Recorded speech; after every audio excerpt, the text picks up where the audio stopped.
Le 16 décembre dernier, Delphine Jubilard disparaissait à Cagnac-les-Mines dans le Tarn, sans laisser de traces. Quelques jours plus tard, une cagnotte en ligne a été ouverte sur le site Cotisup afin de récolter des fonds en faveur de cette jeune mère de famille. Qui en était à l'origine? Selon la dépêche, il semblerait que celle-ci ait été créée par la famille de Cédric Jubilard, le mari de la disparue, dans un but de soutien et d'aide financière. Elle avait permis de récolter quelques centaines d'euros en seulement quelques jours. De nombreuses sources avaient révélé que le couple, qui était en instance de divorce, avait du mal à joindre les deux bouts depuis quelque temps. Il vivait surtout sur le seul salaire de Delphine Jubilard, infirmière de nuit à la clinique Claude Bernard d'Albi. Ainsi, cette cagnotte virtuelle prenait en charge le remboursement du prêt immobilier du couple.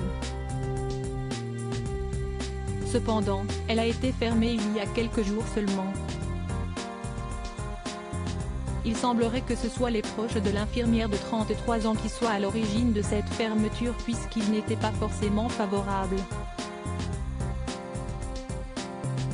En effet, ils n'avaient pas été consultés au départ concernant l'ouverture de celle-ci. Le mystère reste entier. Cédric Jubilard donnait l'alerte de la disparition de son épouse le 16 décembre dernier. Celle-ci n'étant jamais rentrée d'une promenade nocturne avec ses deux chiens, il s'est rapidement affolé. Depuis, une enquête pour enlèvement et séquestration a été ouverte le 23 décembre dernier puis confiée à deux magistrates du pôle criminel du tribunal judiciaire.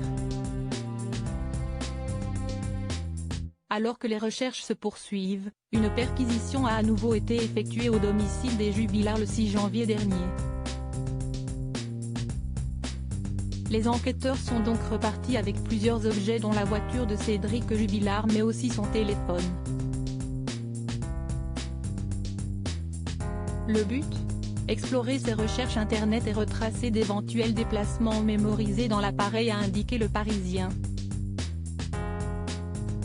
Alors qu'il s'est constitué partie civile le 6 janvier dernier, le mari de la disparue fait souvent l'objet de suspicions douteuses sur les réseaux sociaux et est notamment comparé à Jonathan Daval. Une comparaison qu'il regrette mais ne peut pas éviter. Le témoignage de son fils dans le cadre de l'enquête, les proches de Delphine Jubilard ont été entendus par les enquêteurs dont son fils, âgé de 6 ans. Ces propos ont été rapportés par Le Parisien le dimanche 10 janvier. Il révèle donc avoir déjà entendu ses parents se disputer mais a affirmé que la nuit de la disparition de sa mère, aucun conflit n'a eu lieu entre eux. Il a ensuite expliqué que sa mère lui avait fait un câlin juste avant qu'il ne se couche et a affirmé n'avoir rien entendu d'anormal dans la nuit. De plus, Cédric Jubilard avait affirmé à plusieurs reprises que, malgré la demande de divorce, tout se passait bien dans leur couple. De nouveaux indices permettront-ils d'en savoir plus sur cette mystérieuse disparition prochainement?